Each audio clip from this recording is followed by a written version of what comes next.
welcome to Pirate News. I am Jonathan Salgado. And I'm Jaden Bowman, and we have a lot to talk about this week. But first, we're going to start with homecoming with Reese.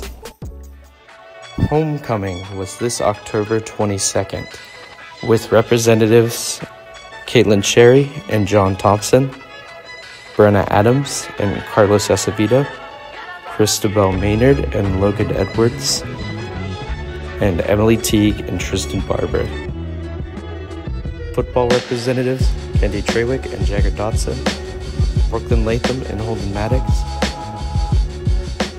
Jezebel Gabriel and Jace Goff, and Reagan Bullard and Jeffrey Martin. For those of you who missed the handshakes, here they are.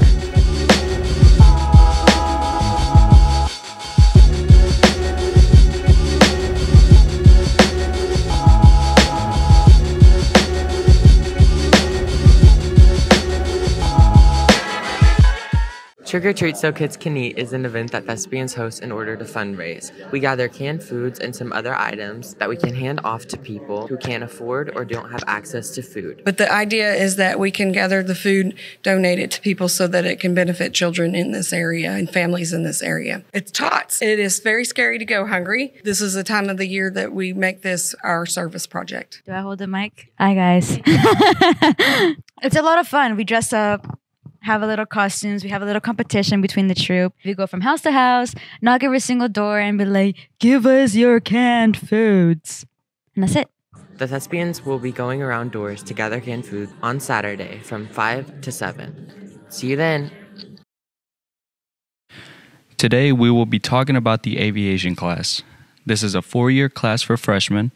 The school recently bought a flight simulator with the help of an anonymous $5,000 donation. The simulator came with 20 boxes full of many pieces ranging from small screws to big monitors.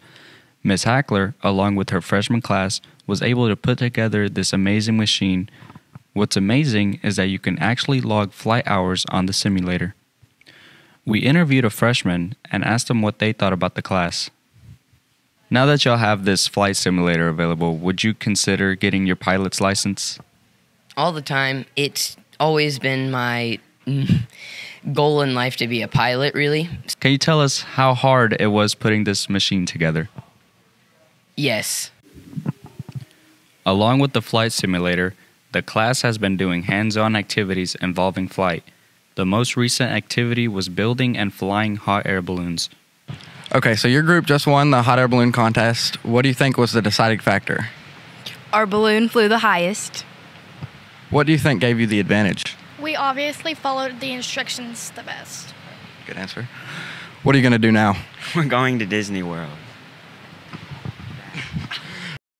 This Thursday at PHS, the teachers and administrators will be sharing their college experiences with their students.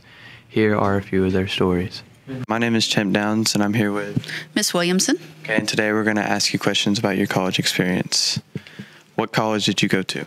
I started out at UFIS, which was West Stark back in my day, but then it's now UFIS, and then I transferred from there to Fayetteville, the University of Arkansas at Fayetteville. What is one positive thing about your college experience? When I went up to Fayetteville, I got involved in a group, and we did some intramural sports. I know we did flag football, and then we did softball, which was co-ed softball, slow pitch, but still yet. It was a lot of fun, and we won the championship that year, so I've got a T-shirt, and I'll show you that Thursday. Thank you. What college did you go to? Oklahoma City University in Southwestern. What is one positive thing about your college experience? I was able to wrestle in college, and once I was done wrestling, I was able to coach. Thank you. Part of the state ICAP requirement is that students are exposed to college and career opportunities. Ms. Brooks, the ICAP coordinator for Poto High School, coordinated a career day where teachers could share their personal experiences. That way, teachers can get involved and share their college experience, their career experience with every student. What college did you go to? I chose junior college first, which was West Stark. It's now UFIS in Fort Smith. Then I transferred to Arkansas Tech University. Okay, what's one positive thing about your college experience? I think think my college experience helped me just to grow up as an individual, grow into adulthood. I was able to acquire all the tools I needed to become a merchandiser as my first job in my career. Thank you. Thank you. Hello, I'm Jaylee McKenzie, and I'm going to the 7th and 8th grade center to go interview a few of the Miss PHS contestants. Hello, I'm here with the Miss PHS contestant. My name is Brooklyn Bolito. How are you going to prep for the pageant? Normally, I just have faith in myself. I talk to my mom, and I have faith in the girls because I think they're all beautiful just the way they are. Aw, that's so sweet. Hello, I'm here with another Miss PHS contestant, Cadence Jones. And I'm also going to ask her a few questions. So, are you nervous for the pageant? Not really. I mean, it's really more about having fun with my friends and just spending time with them. I'm here with another Miss PHS contestant, Madeline Krell. And what's your favorite category of the pageant? My favorite category is casual wear because I don't have to talk. Thank you. That was a lot. And now for my favorite topic, sports. Welcome to Coach's Corner, where we get the job done. Week 2 of Coach's Corner. This week we play Fort Gibson. And I heard from the grapevine that they are not very physical. Who told you that? The grapevine. Anyways, we're going to go interview Coach Larimore and see how we match up to Fort Gibson. Oh, I think it's a great matchup for us. Kind of contrasting styles of what we do, being really physical downhill, compared to what they do, kind of more spread and go by finesse and speed. Back from the football update, let's hear about cross country.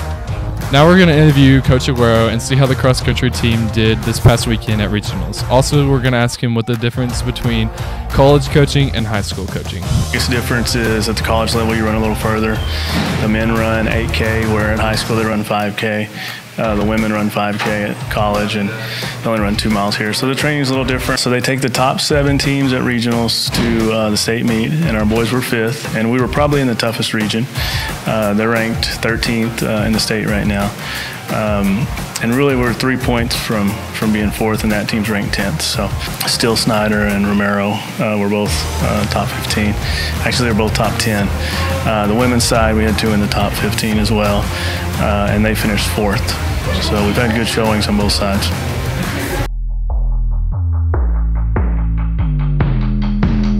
This year's boys cross-country team has made it to state.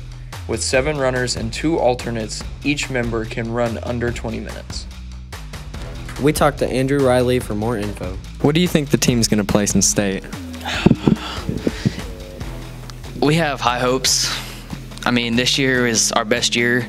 We have our top 5 runners, all of us running under 20 minutes, which is a great accomplishment, even just for one of us to be doing that. And we've placed upwards of 11th, 10th place in the whole season, and so I just think we're doing it.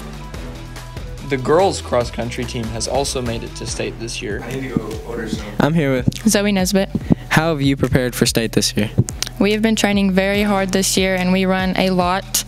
And cross country is not a very easy sport, and I hope that we do really good in state this year. What place do you think girls are going to place? I think we're going to do really good in state. I'm excited to see how we do. Thank you. Coming up at the end of this week, we have a girls basketball scrimmage against Panama. We talked to Cheyenne Brickell for more info. I think we could do pretty good. Plays have been really good here lately, and the team just looks like it's going to be really good. Thank you. Varsity football has a 7-1 record this season with a 5-0 record in district play. We play Fort Gibson this week. Hopefully we will see the same outcome as our homecoming game last week against Muldrow Bulldogs. I'm here with Dax Collins, Southern. Jonathan Salgado. How do you think we're preparing for this game? There's nothing new around Poto. We prepare great every week, so we'll be all right. How do you think we match up against Fort Gibson? I think we match up good. I don't think they have any mismatches for our defense. So, what do you think the end score will be? 48-7.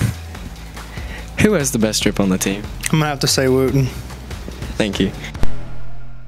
On Wednesday, senior cheerleaders Brooklyn, Grayson, and Reagan traveled to McAllister for all-region cheer tryouts. Although it did not go as well as they had hoped, it was a great experience and a lot of fun. Guys, I am not kidding. I've seen a ghost myself at Poto High School, but that's a story for another time. Now we're going to be sending it off to Serenity for their ghost story. This is Serenity McKee, and we're going to be finding out if there are ghosts in Poto High School. About 2 summers ago, me and the late Andy Hebert, we were working in the old hallway, the faculty restroom, the one I call the men's restroom. The door was cracked open, but the light was off, and I heard the toilet flush, and then I heard the sink go off, and both of them are motion. And I'm waiting for Andy to come out so I can yell at him for going to the bathroom with the door open, and he comes up behind me. Nobody comes out. I freak out and I tell him about it. He thinks I'm crazy. The very next week, the same day, it happened to him, and he comes and he's like, "There's nobody in there." It hasn't happened again, but we had 2 experiences in the same restroom. About the ag building, I heard they were calling the office on and off after it burned down. Yes, in the office, every room has a speaker, and it goes right to intercom. It goes right to the office, and they keep getting calls from the building that's burned down. Nobody's sending the calls. We don't know where they're coming from. Has that been your only experiences so far? We hear and see a lot of things, but those have been my 2 best. Thank you, Serenity. And that's it for this week, guys. Thank you so much. And now we're going to be seeing what you guys are doing with our new hashtag, Pirate News Picks. Thank you. Last week, we told our students to post pictures to the hashtag Pirate News Picks to be featured on this week's news. Our goal is to show a glimpse of the fun lives of the students outside of school. We would like to continue this weekly, so keep those pictures coming.